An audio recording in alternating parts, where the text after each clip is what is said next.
اعوذ باللہ من الشیطان الرجیم بسم اللہ الرحمن الرحیم السلام علیکم ورحمۃ اللہ وبرکاتہ۔ عزیز طلباء، کیسے ہیں آپ سب؟ میں اللہ تعالیٰ سے دعا گو ہوں کہ وہ آپ کو ہمیشہ اپنے حفظ و امان میں رکھیں۔ اسٹوڈنٹس، اپنے پریویس لیکچر میں ہم نے سبق محنت کی عظمت پڑھا۔ کیا آپ سب نے اس کو لکھنے کے ساتھ ساتھ یاد کیا؟ آپ نے ضرور اس کو نیٹلی رائٹ کرنا ہے اور اس کو یاد بھی کرنا ہے۔ لیٹ اسٹارٹ ٹوڈیز ٹاپک، اور وہ کیا ہے؟ سبق صلاح الدین ایوبی، جو کہ باب پنجم مشاہیر اسلام سے تیسرا سبق ہے، اور آپ کی کتاب میں صفحہ نمبر 93 سے شروع ہوتا ہے۔ سب سے پہلے ہم صلاح الدین ایوبی کا مختصراً تعارف دیکھتے ہیں۔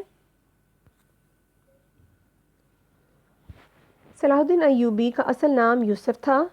آپ کے والد کا نام نجم الدین ایوب تھا، اسی وجہ سے ان کو ایوبی بھی کہا جاتا تھا۔ آپ کے والد موصل کے حکمران عماد الدین زنگی کے ہاں ملازم تھے۔ آپ رحمۃ اللہ علیہ 1138 میں پیدا ہوئے۔ آپ عالم اسلام کے نامور مجاہد اور عظیم سپہ سالار تھے، جنہوں نے یورپ کی عیسائیوں کو شکست دے کر بیت المقدس فتح کیا۔ اس طرح 90 سال کے بعد بیت المقدس پر مسلمانوں کا دوبارہ قبضہ ہو گیا۔ آپ کی پیدائش کی جگہ عراق کے شہر تکریت میں ہے۔ آپ کو فاتح بیت المقدس کہا جاتا ہے کیونکہ انہوں نے 1187 عیسوی میں یورپ کے متحدہ افواج کو عبرتناک شکست دے کر بیت المقدس ان سے آزاد کروایا تھا۔ اس مہم کے لیے مسلمانوں اور عیسائیوں کے درمیان ایک ہفتہ تک خون ریز جنگ ہوئی۔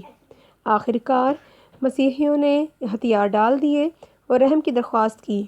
اس طرح بیت المقدس تقریباً 90 سال بعد دوبارہ مسلمانوں کے قبضے میں آیا۔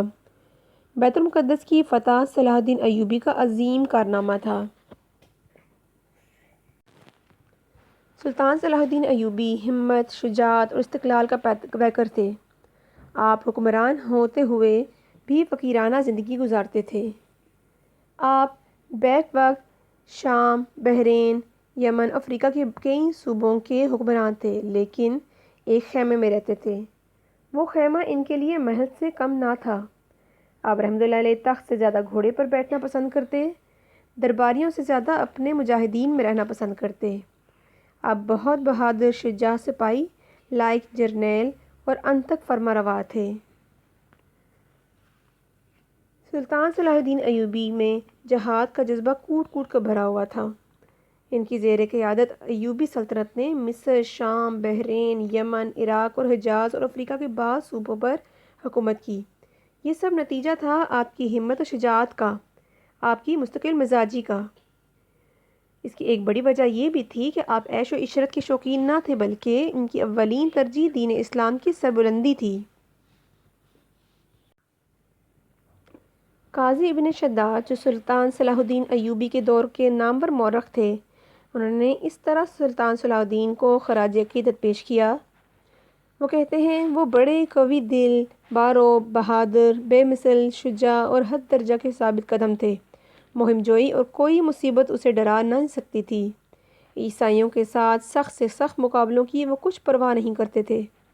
موسم سرما کی شدید سردیوں میں وہ جنگ اور حملوں میں مصروف رہتے اور قلیل فوج کے ساتھ کثیر فوج کا مقابلہ کرنے سے نہیں گھبراتے تھے، بلکہ دشمن فوج کی کثرت سلطان کا حوصلہ بڑھاتی تھی۔ جی بچوں، دیکھا آپ نے کہ سلطان صلاح الدین ایوبی کیسے عظیم لیڈر تھے۔ ان کی شخصیت میں ہر وہ خوبی موجود تھی جو کسی فرما روا اور جرنیل میں ہونی چاہیے۔ جی، اب ہم آپ رحمۃ اللہ علیہ کی مزید خصوصیات پڑھتے ہیں۔ آپ رحمۃ اللہ علیہ بے حد فیاض، احسان کرنے والے، عفو و درگزر سے کام لینے والے اور حلیم و بردبار تھے۔ آپ رحمۃ اللہ علیہ نے اپنی وسیع سلطنت میں غریبوں اور مسکینوں کے لیے لنگر خانے، مدارس اور شفا خانے قائم کر رکھے تھے۔ ان کی وفات پر ان کے خزانے میں صرف 47 درہم تھے۔ گزشتہ حکمرانوں کے محلات کو آپ رحمۃ اللہ علیہ نے عام استعمال میں لایا، اپنے قبضے میں نہ لائے بلکہ بیت المال میں داخل کرا دیے، اور لوگوں کی سہولت کے لیے ان میں مدرسے، شفا خانے اور خانقاہیں قائم کیں۔ صلاح الدین ایوبی اور اس کے ہم عصر بادشاہوں میں بہت فرق تھا۔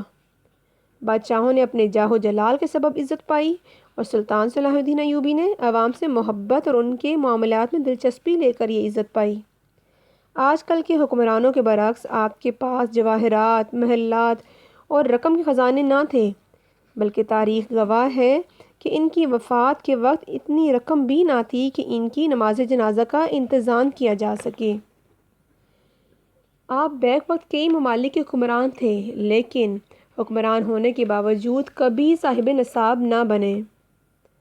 بیت المقدس کی فتح کے وقت جو رقم جمع ہوئی تھی، یعنی 2,20,000 دینار، وہ آپ نے سب تقسیم کر دی۔ آپ کی ریاست ایک فلاحی ریاست تھی۔ سلطان صلاح الدین ایوبی بے حد عفو و درگزر سے کام لینے والے تھے۔ آپ رحمۃ اللہ علیہ اکثر اپنے ملازمین اور خادموں کی گستاخیاں نظر انداز کر دیا کرتے تھے، ان کی بڑی سے بڑی غلطی کو معاف کر دیتے تھے۔ آپ رحمۃ اللہ علیہ علم اور اہل علم کی بے پناہ قدر کرتے تھے۔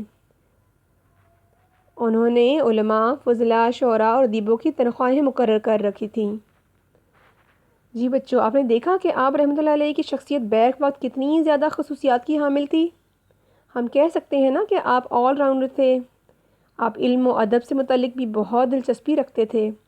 آپ نے باقاعدہ اس فیلڈ سے ریلیٹڈ لوگوں کے لیے تنخواہیں مقرر کر رکھی تھیں تاکہ معاش کی فکر سے آزاد ہو کر یہ طبقہ علم کے میدان میں ترقی کرے اور عوام بھی ان سے فائدہ اٹھائیں۔ آپ رحمۃ اللہ علیہ نے بہت سے ایجوکیشنل انسٹیٹیوٹس اور لائبریریز اسٹیبلش کی ہوئی تھیں۔ آپ رحمۃ اللہ علیہ نہایت رقیق القلب یعنی نرم دل انسان تھے۔ قرآن مجید کے سنتے ہی پھوٹ پھوٹ کر رو پڑتے تھے۔ اس طرح یتیموں، بیواؤں اور بے سہاروں کا خاص خیال رکھتے تھے۔ آپ رحمۃ اللہ علیہ نے 55 برس کی عمر میں 1193 عیسوی میں وفات پائی۔ آپ کو شام کے موجودہ دارالحکومت میں سپرد خاک کیا گیا۔ آپ نے کل 20 سال حکومت کی۔ مورخین کے مطابق ان کی موت کا دن اتنا تکلیف دہ تھا کہ ایسا تکلیف دہ دن اسلام اور مسلمانوں پر خلفائے راشدین کی موت کے بعد کبھی نہیں آیا۔ جی بچوں، مجھے امید ہے کہ سلطان صلاح الدین ایوبی کی شخصیت سے متعلق جو کچھ ہم نے پڑھا آپ کو سمجھ آ گیا ہوگا۔ تھا نا یہ دلچسپ موضوع؟ اسٹوڈنٹس، جب کبھی موقع ملے تو ہمیں ضرور اپنی تاریخ پر غور کرنا چاہیے۔ اپنے عظیم مسلمان فاتحین سے متعلق پڑھا کریں یا ڈاکومنٹریز دیکھا کریں، بجائے اپنے قیمتی وقت کو فضول گیمز اور کارٹونز میں ضائع کرنے کے۔ ہمارا ایم کارٹون بننا تو نہیں ہے نا؟ اپنی زندگی کو، اپنے وقت کو ہمیشہ مفید کاموں میں استعمال کرنے کی کوشش کریں۔ اب چلتے ہیں آج کی ڈائری کی طرف۔ اسٹوڈنٹس، آپ نے سبق صلاح الدین ایوبی کا بغور مطالعہ کرنا ہے اور بھیجی گئی PDF فائل سے objective, short question answers, long question answers neatly write کرنے ہیں اور یاد بھی کرنے ہیں۔ اپنا بہت سا خیال رکھیے گا۔ اللہ حافظ۔